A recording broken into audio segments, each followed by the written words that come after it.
Un remaniement gouvernemental devait être décidé par Abdelmajid Tebboune il y a de cela plusieurs mois. Chaque semaine qui passe depuis le début du mois de juin 2025, on nous dit « Ah, c'est bon, cette semaine, Abdelmajid Tebboune va décider. Ce week-end, il y aura un nouveau gouvernement. Ce week-end, il y aura un changement important. » C'est le suspense depuis le début du mois de juin. Et Abdelmajid Tebboune, depuis son arrivée au pouvoir, c'est la même gestion. Le faux suspense pour à la fin, c'est la montagne qui accouche de souris, où les remaniements sont reportés ou annulés, et franchement, on en a marre. Que des rumeurs, que de la désinformation, que des manipulations. Même les ministres eux-mêmes n'arrivent plus à travailler dans ce genre de contexte. Ils ne savent même pas s'ils vont rester, ils ne vont pas rester. D'un coup, on leur dit vous pouvez prendre un congé, après, une semaine après, on leur dit ne partez pas en congé. L'instabilité en permanence. Selon nos investigations, Abdelmajid Tebboune a annulé ce remaniement ministériel. Abdelmajid Tebboune, il est comme ça. Il n'est pas sûr de lui. Il calcule son coût, il réfléchit beaucoup, il décide toujours à la dernière minute, il prend une décision, ensuite il dit annulez-moi tout ça, je veux tout refaire à zéro. C'est quelqu'un qui est profondément instable. C'est un problème, c'est l'instabilité psychologique. C'est quelqu'un qui est instable. Pourquoi? Parce qu'il fonctionne aux humeurs. Quand il va bien, quand il est content et joyeux, il décide. Quand il n'est pas bien dans sa peau, il ne prend pas de décision, tout est reporté, tout est bloqué. Un remaniement gouvernemental devait être décidé par Abdelmajid Tebboune il y a de cela plusieurs mois, plusieurs semaines. Pas plusieurs mois, plusieurs semaines. Chaque semaine qui passe depuis le début du mois de juin 2025, on nous dit « Ah, c'est bon, cette semaine, Abdelmajid Tebboune va décider. Ce week-end, il y aura un nouveau gouvernement. Ce week-end, il y aura un changement important. Ce week-end, plusieurs ministres vont sauter. Avant ce week-end, de nouveaux ministres vont entrer au gouvernement. De nouvelles personnalités vont être promues. D'autres vont être sanctionnées. » C'est le suspense depuis le début du mois de juin. Nous sommes à la veille du mois d'août. Il n'y a toujours pas de remaniement ministériel. Et Abdelmajid Tebboune, depuis son arrivée au pouvoir, c'est la même gestion. La gestion avec le faux suspense. Pour à la fin, c'est la montagne qui accouche de souris, où les remaniements sont reportés ou annulés, ou ce sont des petits remaniements qui aboutissent à des petits changements sans aucun impact sur la gouvernance du pays ni sur le quotidien de la population. Et franchement, on en a marre. La vérité, on en a marre de cette façon de gérer le pays, d'annuler, de décider à la dernière minute, de reporter, le oui n'est jamais oui, le non n'est jamais un non, le peut-être n'est jamais un peut-être, suspense, opacité, manque de transparence, que des rumeurs, que de la désinformation, que des manipulations. Même les ministres eux-mêmes n'arrivent plus à travailler dans ce genre de contexte. N'arrivent plus, ils savent même pas s'ils vont rester, ils vont pas rester. D'un coup, on leur dit vous pouvez prendre un congé. Après, une semaine après, on leur dit ne partez pas en congé. D'un coup, on leur dit allez-y sur le terrain. Ensuite, on leur dit ne partez pas sur le terrain. D'un coup, des personnes viennent les voir, leur dire ah, préparez vos valises, vous allez partir, vous allez quitter le gouvernement. 24 heures ou 48 heures après, d'autres personnes viennent les voir pour leur dire ah, ne vous inquiétez pas, vous n'allez pas partir du gouvernement. Abdelmajid Tebboune, le président, a décidé de vous maintenir ou de vous promouvoir. L'instabilité en permanence. L'instabilité en permanence. Selon nos investigations, Abdelmajid Tebboune a annulé ce remaniement ministériel. Le remaniement ministériel, ça a commencé au début du mois de juin 2025.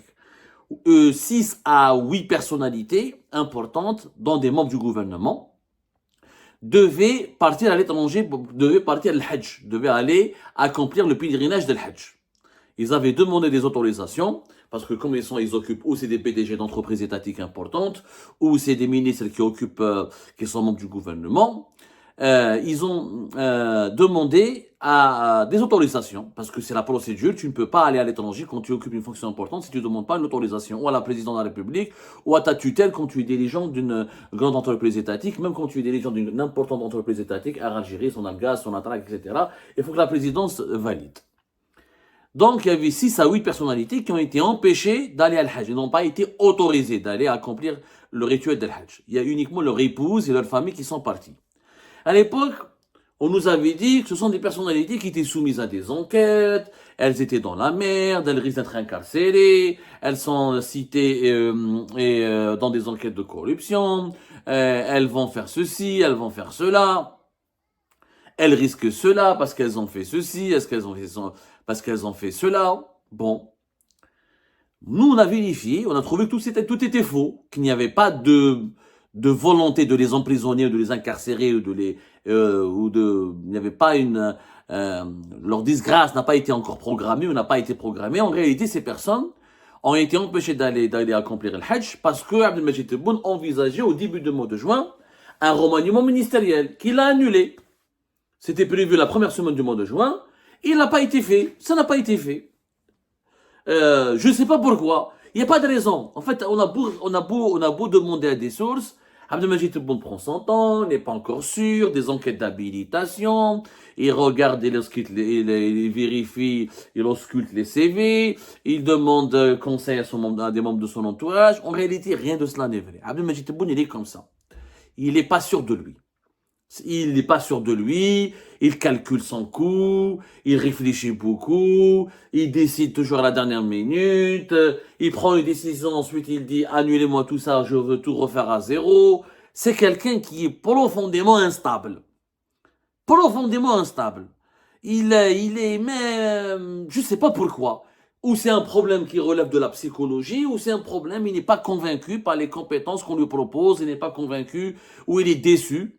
En tout cas, certainement, il y a un mélange de tout, de déception, il est désorienté, il est perdu, il n'arrive pas à trouver les compétences nécessaires pour former une bonne équipe, il est exigeant et ambitieux, mais il n'a pas les moyens de ses ambitions.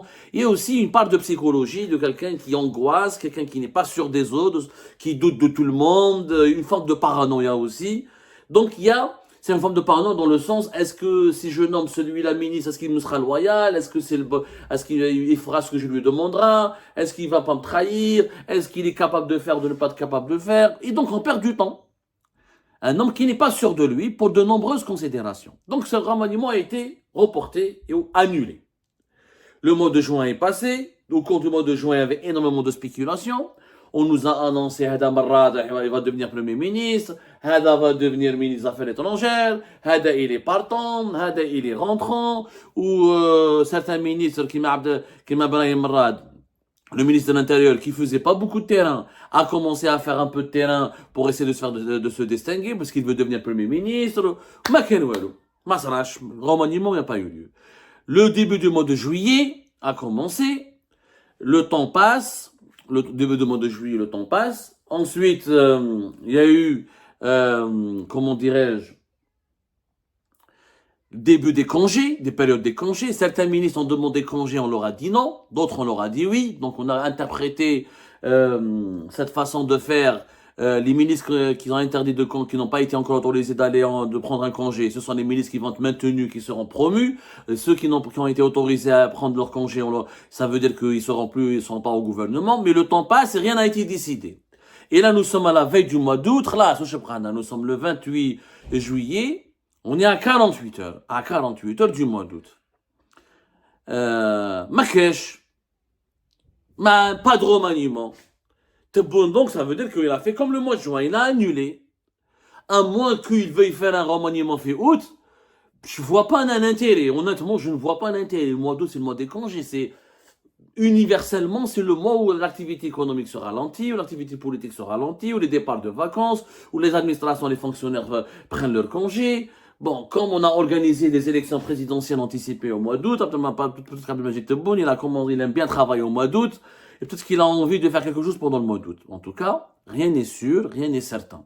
Moi, je pense, d'après mes sources, d'après ce que j'ai pu comprendre, d'abord, il y a l'analyse, il y a l'info. L'info, c'est qu'il rien n'est sûr et pratiquement tombé à l'eau. L'analyse, c'est totalement tombé à l'eau. C'est totalement tombé à l'eau. Pourquoi? Parce que Abdelmajid Tebboune, encore une fois, il est confronté à 3 problèmes. Il ne trouve pas les compétences nécessaires pour appliquer sa feuille de route. Il y a un manque de compétences, une pénurie de compétences dans son entourage. Plus les années passent, plus il se rend compte que il n'a pas les hommes qui ont le bon profil pour appliquer sa politique et réaliser ses ambitions. De deux, il ne fait pas confiance. C'est quelqu'un qui fait confiance à personne, le Majid Tebboune. Il fait confiance à quelques individus, à un cercle très restreint. Il n'a pas de clan derrière lui. Il n'a pas il n'a pas construit un clan qui est derrière lui. Je sais qu'il m'a qui a un clan, qui a plusieurs composantes, une dizaine de ministres avec lui, une dizaine de personnalités, etc. Il n'a pas de clan derrière lui. Il a quelques individus à qui il fait pas confiance. Quand tu fais pas confiance, tu peux pas progresser parce que tu es tout le temps dans le calcul, tu es tout le temps dans la peur. Est-ce que je vais me tromper? Est-ce que je vais bien faire? Est-ce que je vais pas bien faire? Est-ce que je ne vais pas merder, etc. Et troisièmement, et ça c'est comment j'achète le mot le plus exact, pour qu'on me donne pas des connotations ni positives ni négatives, pour qu'on me trompe pas sur l'intention de ce que je vais qualifier. C'est un problème, c'est l'instabilité psychologique. C'est quelqu'un qui est instable. Pourquoi? Parce qu'il fonctionne aux humeurs. Quand il va bien, te bonne. Quand il est content et joyeux, il décide. Il décide. Quand il est joyeux, te bonne, il est performant. Performant. Quand il est dans son élément, il est joyeux, il est sûr de lui, il est performant, il travaille, il prend les décisions rapidement. Quand il n'est pas bien dans sa peau, quand il traverse des moments de doute, quand il est très énervé, quand il est très déçu, quand il est dégoûté, eh ben, il prend pas de décision, tout est reporté, tout est bloqué. Et là, c'est le défaut du système politique algérien, un système présidentiel dominé par le président de la République, par la personnalité du président de la République. Un système présidentiel très fort. Très très fort. Un système présidentiel qui est absolutiste. Absolutiste. Ça veut dire que quand le président veut, et il est dynamique, il est actif, le système devient dynamique et actif, et ça bouge. Si le président ne veut pas, n'est pas dynamique et n'est pas actif, rien ne se fait, tout est grippé. La machine, elle est grippée. Parce qu'on dépend du bon vouloir, de la bonne humeur du président, de l'état santé moral, psychologique et physique du président. Nous sommes dans un système trop présidentiel. Et c'est pour ça que l'Algérie ne se développe pas. L'Algérie, c'est comme les monarchies absolues. Si le roi, il est bon, le pays se développe. Si le roi, il est mauvais, le pays, il est sous-développé. Tebboune, quand il est bon, ça se débloque et ça se fait, il y a des bonnes décisions. Quand il est mauvais, ça se débloque pas, ça se bloque, ça se grippe, il n'y a que des mauvaises décisions. C'est pas un bon système. Les pays qui se sont développés, ce sont les pays où il y a plusieurs centres de décision, où il y a des parlements forts, où les régimes semi-présidentiels, où c'est rare où des systèmes présidentiels forts, où les monarchies absolutistes se développent. C'est rare. Il y a des pays où ils ont des forts leaders, des grands présidents, des personnalités très imposantes, très charismatiques. Poutine, par exemple, en Russie, il est dictateur, totalitaire, dangereux, mais c'est quelqu'un qui dirige, qui gouverne. Il est dynamique, il est présent sur le... Mais quand Poutine ne va pas bien, la Russie bloque.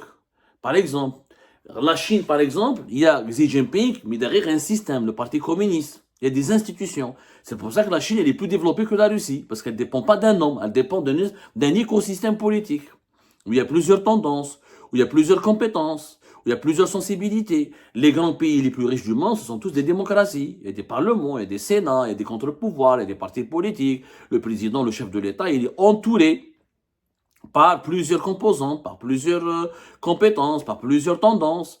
Les monarchies les plus développées dans le monde, c'est les monarchies constitutionnelles, parlementaires. Les pays du Golfe, comme elles sont très riches, ça dépend aussi. Là, par exemple, Mohamed Ben Salman en Arabie Saoudite, il est jeune, frais, etc. Il a de nouvelles idées. Ça se débloque. Il fait des choses. Mais quand le roi d'Arabie Saoudite était malade, etc., son père était malade, l'Arabie Saoudite est en train de décliner. La même chose pour les Émirats, la même chose pour le Qatar. Mais il n'y a pas plus dangereux pour un pays que de dépendre d'un homme, de ses humeurs, de ses pouvoirs absolus et de ses états psychologiques et physiques, etc. Un pays ne doit pas dépendre d'un homme. Un pays doit dépendre de son peuple, de ses élites et de ses institutions. Quand on comprendra cette culture en Algérie, quand on va l'acquérir, ce jour-là, on va se développer. Donc, ce remaniement est visiblement annulé, il n'aura pas lieu encore, à moins d'un miracle, et Abdelmajid Tebboune est capable des miracles, sauf s'il est reporté encore une fois. S'il doit se faire encore une fois en septembre, c'est pas bon pour l'Algérie, parce que l'Algérie, elle connaît économiquement un choufou, la tchouka politique, le bazar qui règne, socio-économique qui règne dans le pays. C'est extrêmement mauvais. Le pays est grippé, les entreprises algériennes sont bloquées, trop de blocages, trop d'incertitudes, manque de perspectives, le chômage il est là, l'inflation est toujours élevée, la création d'emplois elle tourne au ralenti, les investissements étrangers pratiquement absents, que des annonces sans lendemain, des grands projets qui auraient dû être lancés ou qui ont été lancés en grande pompe, mais que des annonces on voit pas d'effet concret sur le terrain. L'Algérie a besoin de changement. Abdelmajid Tebboune lui-même le sait, lui-même le dit. Il le dit. En privé, il le dit. Il le dit pas en publiquement, mais en privé, il le dit. Il l'avoue. Voilà, belle oublier l'Algérie a besoin de changement. En plus, il a consommé trop de ministres et trop de premiers ministres. Depuis 2020, on a eu 3 premiers ministres. Il y a des secteurs, il y a un ministre chaque année. Il y a des secteurs, il y a eu 2 ministres la même année. 2 ministres qui changent la même année. Cette instabilité chronique, maladive, empêche l'effort de développement du pays, le sabote, le compromet. Un pays, pour se développer, il a besoin de compétences, de vision, de stratégie, mais surtout, et c'est important, surtout, et c'est important, de stabilité. C'est ça, même si on ramène les meilleures compétences du monde, si il n'y a pas de stabilité réglementaire, politique, et le manager, le ministre ou le dirigeant n'a pas le temps nécessaire d'appliquer ces solutions pour obtenir les effets recherchés, il ne peut pas y avoir de résultats de développement. Malheureusement, nous sommes dans cette situation-là, bloquée encore une fois. Remaniement ou pas, Abdelmajid Tebboune a du mal à décider. Il annule à chaque fois ce qu'il a envie de faire. Il reporte à chaque fois ce qu'il veut faire. Et je crois que tout dépend de ses humeurs et de ses états psychologiques. C'est, à mon avis, à mon humble avis, en tant qu'observateur de l'actualité de mon pays, et je pense que beaucoup seraient d'accord avec moi, et les experts du développement de la bonne gouvernance seraient d'accord avec moi là-dessus, cette instabilité personnelle et cette dépendance vis-à-vis de la personnalité du chef de l'État en Algérie, elle est à revoir à tout prix si on veut vraiment amorcer un développement dynamique et accéléré. Eh ben, c'est la fin de cette vidéo, les amis. Je vous remercie comme d'habitude pour avoir suivi jusqu'à la fin. N'oubliez pas de nous laisser vos commentaires et vos réactions sur la vidéo et de vous abonner à la chaîne si vous n'êtes pas encore abonné. Et merci aussi pour vos commentaires et vos discussions très animées dans la section des commentaires. Donc, vous n'oubliez jamais de décortiquer bien un sujet sur tous les points qui ont été abordés dans la vidéo et ça fait vraiment plaisir quand moi-même je ne fais pas de commentaires, je m'appuie sur vous pour que vous puissiez bien expliquer les choses et en faire des discussions civilisées et dans tout le respect possible. Donc voilà, merci beaucoup et à la prochaine dans une nouvelle vidéo.